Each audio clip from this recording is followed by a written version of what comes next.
Hello friends. हम लोग फिर लास्ट क्लास में बात कर रहे थे कि कैसे हम लोग अगर अलग अलग स्टेट्स में अलग अलग लोकल नेम से अपन क्या बोलते हैं एक प्लांट को ऑर्गेनिज्म को इंडिकेट करेंगे तो शायद हमें बहुत सारे कंफ्यूजन हो जाएगा क्योंकि हम एक ही ऑर्गेनिज्म के बारे में बात कर रहे होंगे। बट हम कंफ्यूज आएंगे क्योंकि कश्मीर में कोई जो लोकल है वो एक एनिमल्स को लोकल नेम से बुला रहा होगा और तुम एमपी में हो, तुम अपने एनिमल्स को उस लोकल नेम में बुला रहे होगे।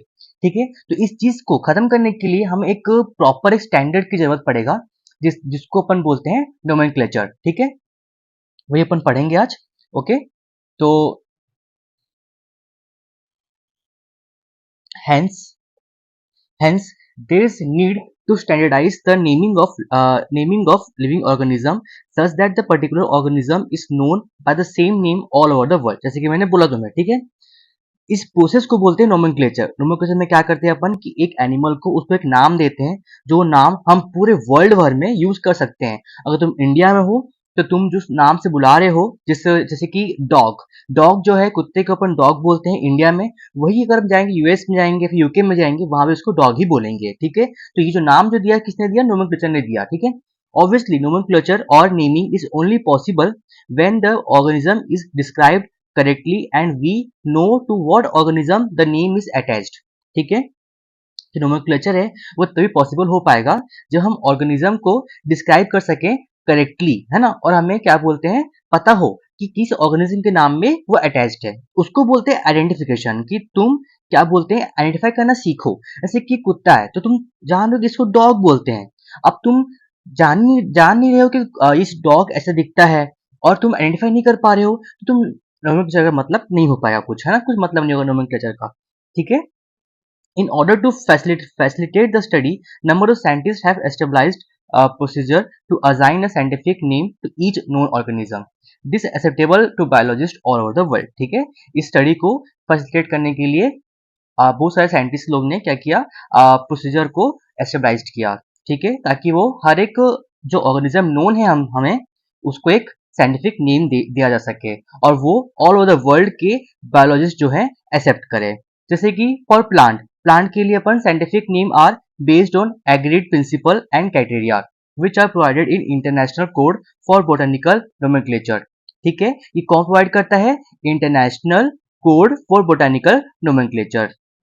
You may ask how are animals named, है ना। तुम अगर बोलोगे कि आईसीबीएन जो है वो प्लांट को नाम देता है तो एनिमल्स को नाम कौन देता है? तो animal taxonomist have evolved international code of zoological nomenclature. ठीक है, जो international code of zoological nomenclature वो क्या करता है? एनिमल्स लोग को नाम देता है। और international code for botanical nomenclature वो क्या करता है? वो सारे प्लांट्स को नाम देता है। The scientific names ensure that each organism has only one name. ठीक है, जैसे कि एक ऑर्गेनिज्म है वो सिर्फ उसी का ही नाम हो और कोई ऑर्गेनिज्म में ओवरलैप ना करे, वरना फिर कंफ्यूजन हो जाएगा हमें। Description of any organism should enable the people in any part of the world to arrive at the same name। जो मैंने बोला कि अगर तुम इंडिया में हो, जिस ऑर्गेनिज्म को जो नाम से बुलाया जा रहा है, अगर यूएस जा रहे हो वहां भी उसी ऑर्गेनिज्म को उसी नाम से बुलाया जाए, arrive at the same name।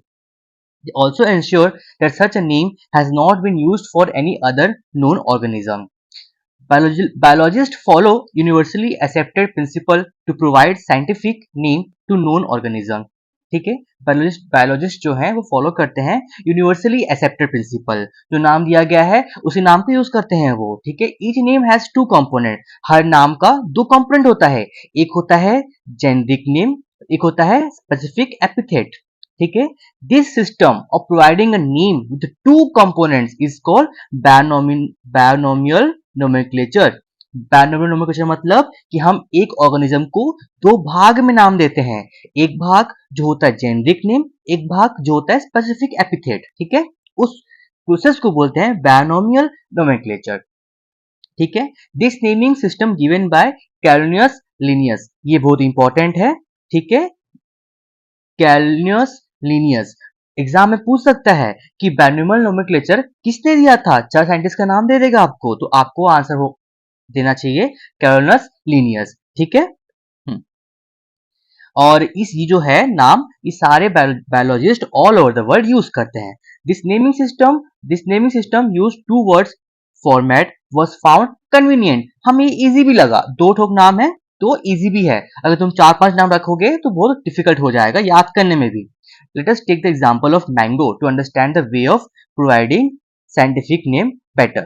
ठीक है, जैसे scientific name of mango is written as Mangifera indica. ठीक है, मैंगीफेरा इंडिका ये नाम होता है, साइंटिफिक नेम होता है। मैंगीफेरा क्या हो जाएगा? जीनस। इंडिका क्या हो जाएगा? Specific epithet. Let us see how it is binomial name. जैसे मैंने बोला अभी, इन दिस नेम मैंगीफेरा जो है वो रिप्रेजेंट कर रहा है जीनस को और इंडिका रिप्रेजेंट कर रहा है एक पर्टिकुलर स्पीसीज को और अ स्पेसिफिक एपिथेट। ठीक है, other universal rules of nomenclature are as follows. देखो कुछ कुछ रूल्स होते हैं कि हम नोमेनक्लेचर को उस रूल्स के हिसाब से फॉलो करें। ठीक है, ये चार्ट हो अच्छे से याद कर लेना क्योंकि ये जो है ये इंपॉर्टेंट है। तो अपन जैसे देखते हैं,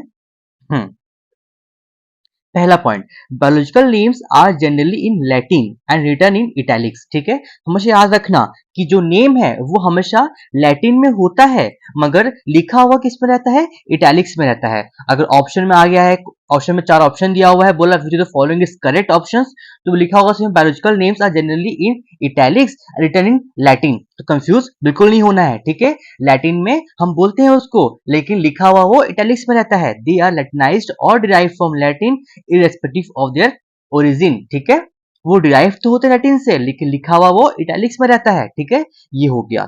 अब आते हैं second, the first word in a biological name represent the genus while the second component denotes the specific epithet। ठीक है, याद रखना अगर दो नाम है, एक ऑर्गेनिज्म का साइंटिफिक नेम है, उससे पहला नाम जो है, पहला वर्ड जो है वो जीनस रिप्रेजेंट करता है और दूसरा वर्ड जो है वो स्पेसिफिक एपिथेट रिप्रेजेंट करता है। ठीक है, थर्ड आते हैं, both the words in a biological name when hand written are separately underline. जब भी तुम साइंटिफिक नेम को लिखते हो तो तुम्हें हर दोनों को सेपरेटली अंडरलाइन करना होगा, वो रूल है उसका। और printed in italics to indicate their Latin origin. और अगर प्रिंट कर रहे हो तो उसको इटैलिक्स में प्रिंट करना है ताकि तुम उसके ओरिजिन को दिखा सको कि वो लैटिन ओरिजिन है। ठीक है, ये भी हो गया। अब आते हैं fourth, the first word denoting the genus start with a capital letter while the specific epithet start with a small letter। याद रखना जो फर्स्ट वर्ड होता है जैसे कि मैंजीफेरा इंडिका तो एम जो है वो कैपिटल होगा और इंडिका क्या रहेगा? स्मॉल होगा। ठीक है, तो याद रखना कि जो फर्स्ट वर्ड जीनस है वो कैपिटल लेटर में होगा और जो स्पेसिफिक एपिथेट है वो स्मॉल लेटर में होगा। It can be illustrated with the example of Mangifera indica.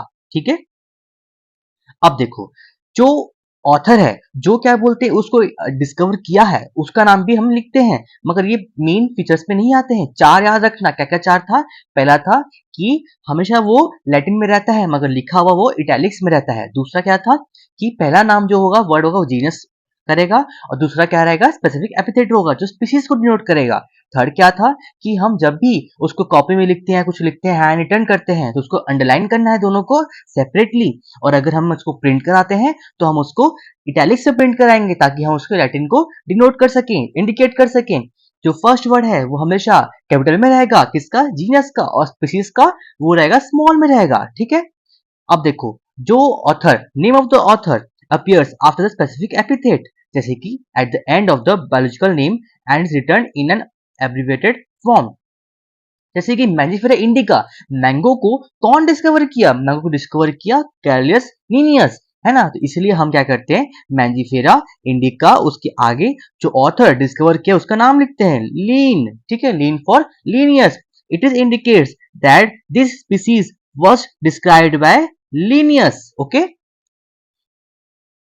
since it is nearly impossible to study all the living organism, ये बहुत मुश्किल है कि हम हर एक ऑर्गेनिज्म को पढ़ सकें, इसीलिए हम क्या करते हैं कि सारे ऑर्गेनिज्म को क्लासिफाई करते हैं उनके कॉमन फीचर्स को देखते हुए। ठीक है, तो वही बोल रहा है ये कि since it is nearly impossible to study all the living organism, it is necessary to devise some means to make this possible। इस प्रोसेस को बोलते हैं क्लासिफिकेशन। ठीक है, तो व्हाट इज क्लासिफिकेशन? क्या है classification? Classification is the process by which anything is grouped into convenient category based on some easily observe character. ठीक है, जैसे कि dog and cat, dog cat में कुछ सिमिलरिटी है तो अपन उनको मैमल्स में डाल देते हैं, ठीक है। फिश, बहुत सारे फिश होते हैं, रोहू, कतला, तो वो सबके सिमिलरिटी है तो उसको अपन फिशेस में डाल देते हैं। इस आगे पढ़ेंगे हम, ठीक है। तो अब आते हैं आगे, जो तुम्हें दिया हूं, देखो जो मैं आपको बताता हूं ना पहले, वही आगे लिख रहता है। तो मैं जो एक चीज को मैं 2-3 बार बोलता हूं, ठीक है। आप ध्यान सुनोगे ना तो वो बुक भी पढ़ने की जरूरत नहीं है, आपको मेरे वीडियो देखते ही आपको याद हो जाएगा सारा, ठीक है। For example, we easily recognise group such as plant और एनिमल और डॉग, कैट और insects. The moment we use any of these terms, we associate certain character with the organism in that group. ठीक है। What image do you see when you think of a dog? Obviously, तुम जब एक dog के बारे में सोचते हो तुम क्या सोचते हो? Obviously, each one of us will see dog and not cat. हम डॉग की सोचेंगे ना, हम कैट को नहीं सोचेंगे। Now, if we were to think of Alsatians, we know that we are talking about. Similarly, suppose we were to say mammals, you would of course think of animal with external ear and body hair. Mammals पे हम अगर mammals word आता है तो आपके दिमाग में वही आएगा कि एक ऑर्गेनिज्म है जिसके कान है और उसके बॉडी में हेयर्स हैं। Likewise, in plants, if we try to talk of wheat, the picture in each of our mind will be of wheat plant, not a rice plant, है ना।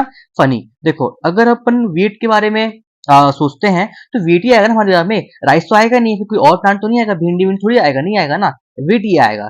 Hence, all these dogs, cat, mammals, wheat, rice, plants, animals, ये सब जो है एक categories है जो अपन use करते हैं ऑर्गेनिज्म को स्टडी करने के लिए, ठीक है।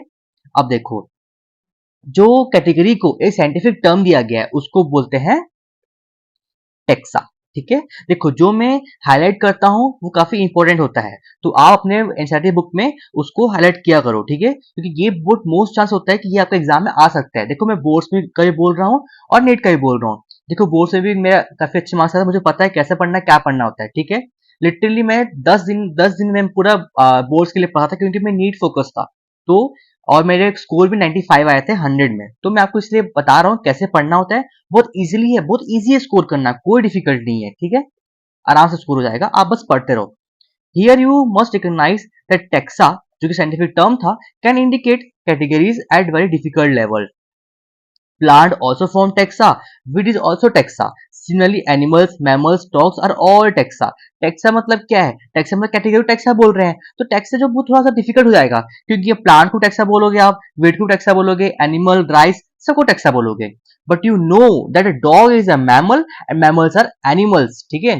तो ये जो है ना हमें पता है डॉग जो है मैमल में आता है, मैमल जो है एनिमल में आता है, तो देयर फॉर एनिमल्स, मैमल्स, है ना, एनिमल्स, मैमल्स, डॉग्स, ये रिप्रेजेंट कर रहे हैं टेक्सा को एट डिफरेंट लेवल्स, ठीक है, डिफरेंट लेवल्स। अब हम पढ़ेंगे कि ये लेवल क्या है, ये लेवल क्या बनाता है, ओके। तो अपन इसको नेक्स्ट में पढ़ते हैं।